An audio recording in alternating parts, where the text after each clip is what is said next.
Hello everyone, আজ আমি তৈরি করেছি মাত্র 10 মিনিটে এগ চিলি রেসিপি। এটা রেস্টুরেন্টের থেকেও খেতে টেস্টি হয়। সবার প্রথমে 4টে ডিম ভেঙে নিলাম। এর মধ্যে দিয়ে দেবো হচ্ছে হাফ চামচ মতো নুন আর হাফ চামচ মতো কালো মরিচের গুঁড়ো।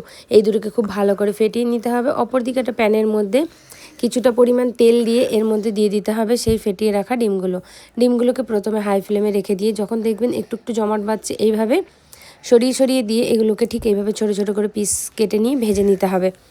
আর ভালো করে নাড়াচাড়া করে 1 মিনিট মতো ভেজে নিয়ে এটা আলাদা তুলে রেখে ওই প্যানের মধ্যেই 1 চামচ মতো তেল দিয়ে দিতে হবে কয়েকটা রসুন কুচি কুচি করে কেটে রাখা, সাথে দেবো এরকম কিউব করে পেঁয়াজ কেটে রাখা আর তার সাথে ক্যাপসিকাম।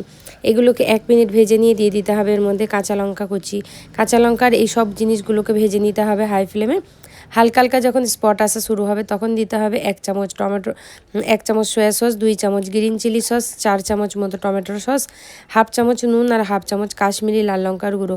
আর যে বাটিতে সস নিয়েছিলাম সেই বাটিতে ছোটো বাটিতে 1 বাটি মতো জল দিয়ে হাই ফ্লেমে এটাকে ঢেকে রাখতে হবে 1.5 মিনিট মতো। 1.5 মিনিট ঢেকে রাখলেই দেখবেন সসটা খুব সুন্দর গাঢ় হয়ে যাবে। ডিমগুলো দিয়ে ভালো করে মিশিয়ে নাড়াচাড়া করে একটু গাঢ় হয়ে গেলেই আমাদের এগ চিলি একদম রেডি। এরকম ভিডিও পাওয়ার জন্য আমার পেজটা অবশ্যই ফলো করবেন। Thanks for watching.